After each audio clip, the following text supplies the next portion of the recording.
Buenos días. El tema que nos convoca hoy es el abordaje de la sexualidad en adolescentes, que en este caso lo vamos a ver desde una perspectiva de derechos. Para empezar a hablar del abordaje de la sexualidad en adolescentes, primero tenemos que hacernos referencia a lo que es la sexualidad para saber en qué términos estamos hablando. La sexualidad la podemos definir como una construcción social creada para referirse a un valor o dimensión de nuestra cultura. La OPS-OMS la definió en el año 2000-2006 como aquella energía que nos motiva a buscar afecto, contacto, placer, ternura e intimidad. Si nos referimos exactamente a lo que la definición dice, es una dimensión fundamental del hecho de ser humano presente a lo largo de toda la vida, basada en el sexo, que incluye el género, la identidad de sexo y género, orientación sexual, erotismo, vínculo emocional, amor y reproducción. Se experimenta o se expresa en forma de pensamientos, fantasías, deseos, creencias, actitudes, valores, actividades prácticas, roles y relaciones personales. La sexualidad está influida por la interacción de factores biológicos, psicológicos, sociales, económicos, políticos, culturales, éticos, históricos, religiosos y espirituales. Podemos decir entonces que este concepto de sexualidad está en constante construcción y transformación. En su repercusión concreta en la vida se manifiesta a través de lo que es el deseo, el placer y el erotismo y la atracción y la necesidad de gustar, de identificarse con algo, y también en ocasiones con el deseo de reproducirse. La sexualidad siempre está atravesada por una o varias de estas motivaciones, vinculadas entonces a uno de los dos fines de la sexualidad, que es lo erótico placentero y o lo reproductivo. Y estas manifestaciones están condicionadas por lo que cada sociedad va definiendo como lo que es permitido, lo prohibido, lo público, lo privado. Todas reglas que estructuran la organización social. Asimismo, también la sexualidad es una parte constitutiva de la personalidad y está expuesta a todos los avatares de la subjetividad y puede ser fuente de placer o de angustia. No obstante, la angustia no debe ser generada nunca por una ausencia de garantías para el ejercicio pleno de sus derechos.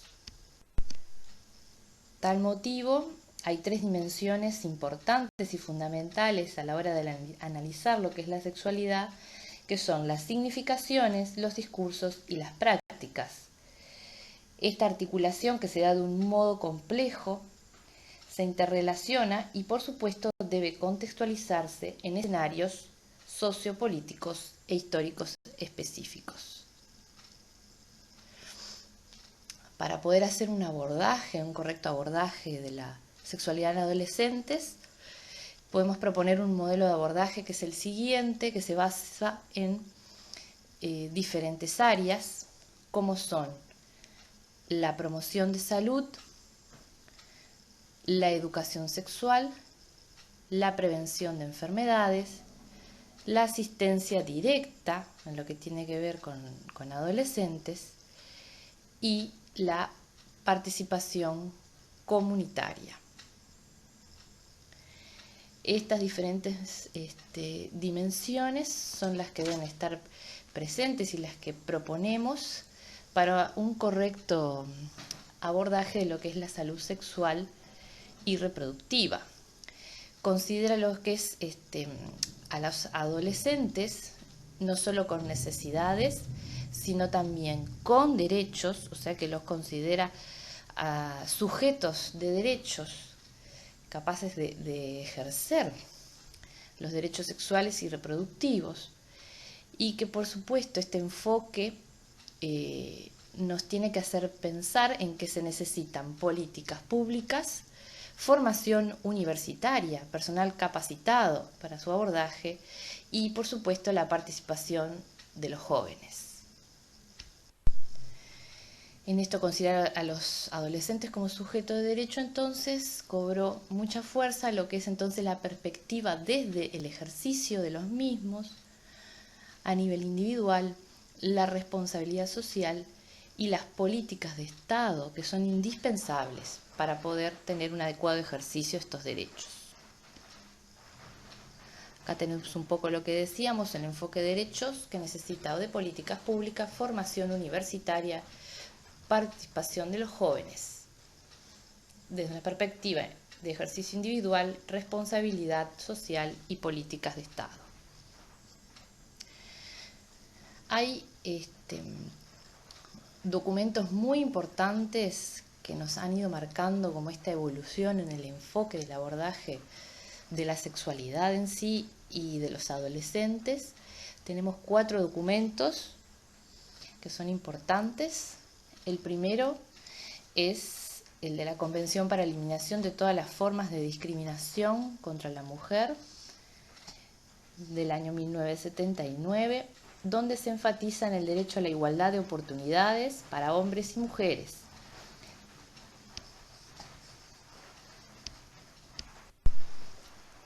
El segundo documento, la Conferencia sobre los Derechos Humanos de Viena, de 1993, en el que se expresó que los derechos de la mujer forman parte integral e inalienable de los derechos humanos, lo cual contribuyó a que los derechos sexuales y reproductivos ganaran un lugar en la tercera conferencia de población y desarrollo del Cairo en 1994, que es el siguiente documento, el Plan de Acción de la Conferencia Internacional del Cairo, en el que se definieron los derechos reproductivos teniendo como eje el bienestar de las personas. Los gobiernos se comprometieron a eliminar todas las desigualdades sociales, económicas y políticas que afectan a las mujeres como requisito indispensable para el ejercicio de los derechos reproductivos. El derecho básico de las parejas e individuos a decidir libre y responsablemente el número y espaciamiento de hijos, de disponer de información, educación y medios para ello, el derecho para alcanzar el más elevado nivel de salud sexual y reproductiva, y de adoptar decisiones sobre la reproducción sin sufrir discriminación, coerción ni violencia. El cuarto y último documento, la plataforma de acción de la Cuarta Conferencia Mundial sobre la Mujer en Beijing, amplió esta definición a los derechos sexuales, expresando que los derechos sexuales incluyen el derecho humano de la mujer a tener control respecto de su sexualidad, incluida su salud sexual y reproductiva, y a decidir libre y responsablemente. ¿Cuál es la importancia de estos 2 últimos documentos, de la conferencia del Cairo y la de Beijing?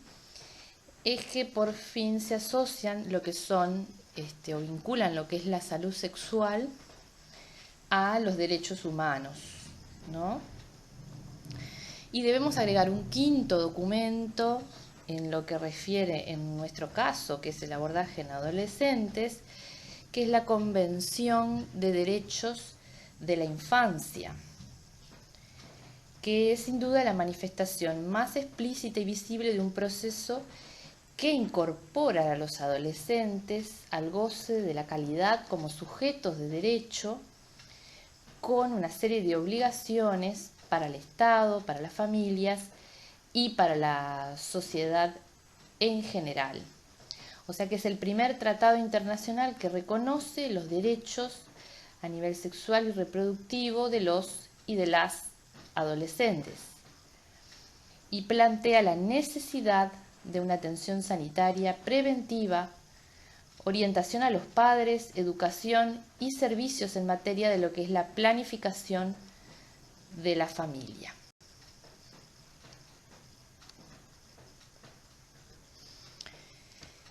Si seguimos, en nuestro análisis las dimensiones que plantea la OMS para un correcto abordaje de lo que es la sexualidad en adolescentes. Tiene que ver con lo que es el acceso a servicios de atención de la salud sexual, buscar recibir e impartir información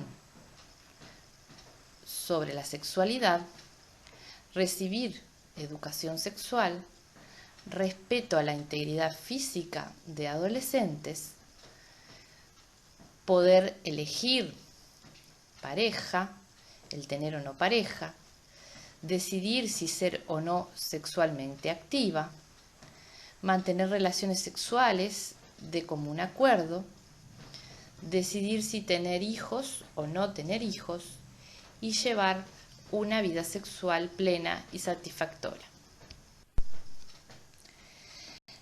La aplicación de entonces de derechos obliga a los estados a hacerse responsable o cargo de su cumplimiento.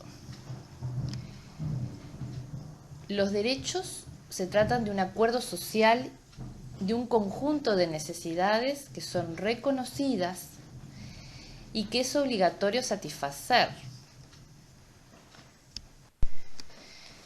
Entonces estos derechos son indivisibles, eso quiere decir que para que unos puedan ejercerse deben poder ejercerse también los demás, y son también,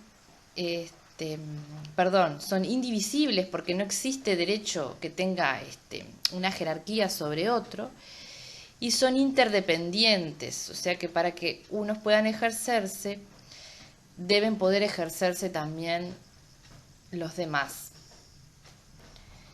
El enfoque derecho supone entonces un empoderamiento de las personas para poder ejercer los mismos, un conocimiento de los mismos. Y también, por supuesto, lo otro que tiene que ver con el abordaje de la sexualidad en adolescentes es establecer un clima y dejar claro la confidencialidad de lo que se habla en la consulta.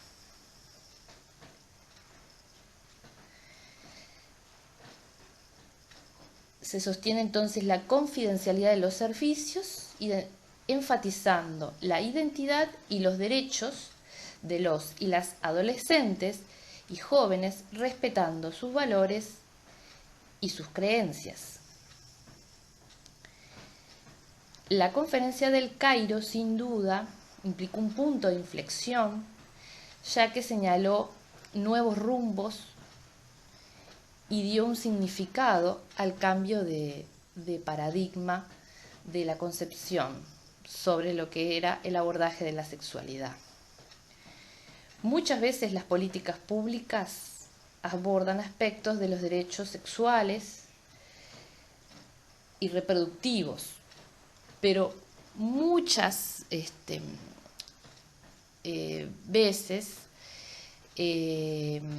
abordan más los aspectos que tienen que ver con los derechos reproductivos, olvidando lo que son los derechos sexuales. Se invisibiliza la dimensión sexual y además, por supuesto, se lo da sentado desde lo que es la hegemonía heteronormativa. Muchas veces este modelo hegemónico de la sexualidad se trata de un modelo construido como el más válido que opera en el imaginario social, aunque no necesariamente coincide con la realidad. El modelo es aprendido por las personas, produce y reproduce muchas veces desigualdades y a su vez es productor de subjetividades. En general siempre a la hora de abordar la sexualidad se ha tratado desde un modelo heterocentrado, reproductivo, falocéntrico, coitocéntrico, productivista, genitalizado y adultocéntrico. Este modelo regula y categoriza los vínculos afectivos sexuales.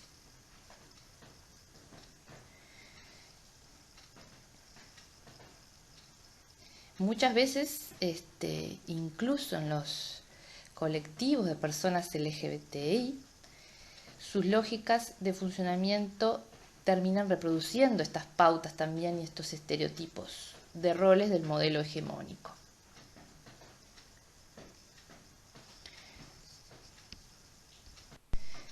La diversidad entonces hace referencia a la variedad y se produce cuando hay diferencias entre los componentes de un conjunto. Los humanos nacemos únicos con una especificidad genética. Esto hace lo que es parte de la diversidad humana. Y las personas somos parte y productoras activas de nuestra cultura, nuestra historia, y vamos generando nuestra personalidad, actitudes, gustos, habilidades, deseos y acciones. Todo lo cual nos hace diversos, únicos e irrepetibles. La cultura, la relación, las ideas, todo se construye a partir de diferencias y del aporte único de cada uno, de lo que cada uno es capaz de hacer. Esta perspectiva de la diversidad sexual sin duda enriquece los enfoques de derechos y de género, cuestionando lo que es la heterosexualidad como parte del imperativo patriarcal y hegemónico.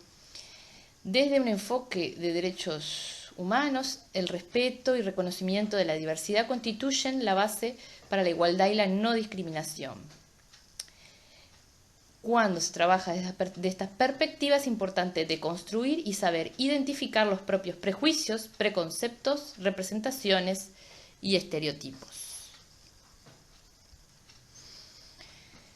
La adolescencia, también necesitamos ver qué definimos como adolescencia. En un momento la adolescencia había sido definida como una etapa transicional, como un pasaje, digamos, de lo que era la niñez a la adultez.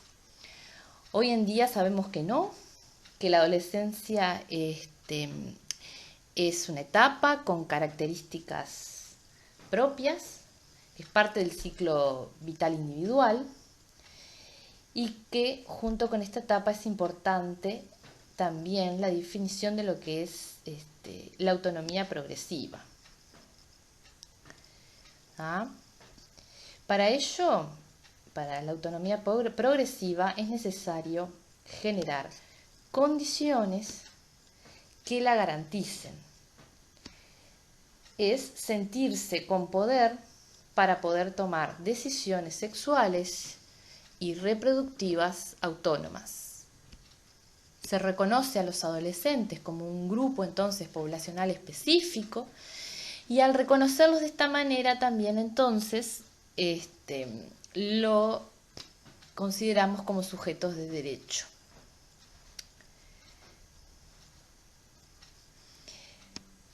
Para, como decíamos, esta autonomía progresiva sea efectiva, para operacionalizarla, necesitamos de normas, de reglamentos y de prácticas, como dice ahí.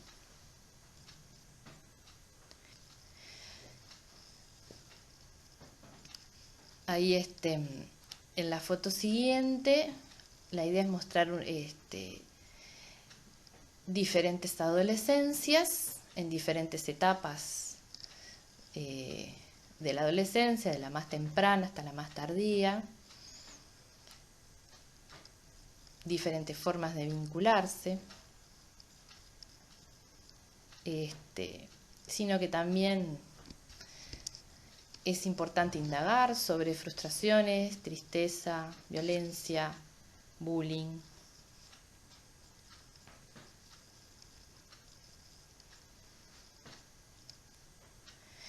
Y bueno, en lo que refiere al abordaje, entonces, de la sexualidad, siempre es importante tener una escucha abierta, relacionando lo que son los deseos propios del adolescente, orientaciones eróticas, afectivas, que manifiestan que a veces si nosotros no tenemos como esta escucha abierta, los adolescentes no pueden expresarlo, abiertamente en la consulta. En sala de espera es importante habilitar con folletos, cartelerías, que también expresen un poco esta forma de abordaje, ¿no? Las diferentes diversidades sexuales. Importante llamar por el apellido para habilitar lo que son las identidades trans, ¿no? Y mejorar la accesibilidad. Y otra cosa importante a la hora de abordar la sexualidad humana es que nosotros también necesitamos cuestionar nuestras propias creencias y nuestros propios mitos que muchas veces pueden impregnar nuestra práctica profesional, ¿no? Y hacen que a veces no sea una atención objetiva sobre la persona. Es importante no juzgar, ¿no? Aferrarnos al enfoque de los derechos, respeto, sacarnos, como decía antes, ese chip de la heteronormatividad, indagar sobre temas tabú, tener una escucha abierta, incorporar la perspectiva de género y tener en cuenta las interseccionalidades de desigualdad. Sin duda que las prácticas sexuales, trayectorias afectivas, modalidades múltiples de la diversidad sexual y las representaciones ligadas a la sexualidad han sido escasamente objeto de investigación. Debemos entonces, a la hora de encarar la sexualidad en adolescentes, disminuir nuestra tendencia a juzgar comportamientos y actitudes y aferrarnos a ese enfoque de derechos y equidad de género y respeto por la diversidad. Hay que sacarse entonces, como decía, ese chip de la heteronormatividad y abordar las construcciones de género en cuanto a sus roles que se asocian a cada categoría. Indagar, como ya dijimos, es importante los temas tabú, creencias relacionadas que se traen desde la familia, desde el colectivo familiar. Incorporar la perspectiva de género como una herramienta para comprender los fenómenos y procesos humanos. Y sin duda tener en cuenta esta interseccionalidad, sexo, género, orientación sexual, edad, clase, procedencia, etnia, que se imbrincan sin duda de manera compleja y que muchas veces son generadoras de grandes desigualdades. Entonces, como dice, indagar al inicio de la consulta acerca de su identidad, la identidad de género de los adolescentes, dar mensajes de placer y de disfrute acerca de la sexualidad, hablar sobre el autocuidado, la utilización o no de métodos de barrera según las prácticas sexuales, y naturalizar las diferentes prácticas sexuales, ya sea en pareja o en soledad, indagar sobre abuso sexual y violencia, habilitar al adolescente a expresar su vivencia sobre la sexualidad, indagar también sobre las vivencias de pareja y existencia de violencia en la misma. Un poco para contextualizar, en Uruguay acerca de avances legislativos con respecto a derechos sexuales y reproductivos y en adolescentes, queremos nombrar estas diferentes leyes.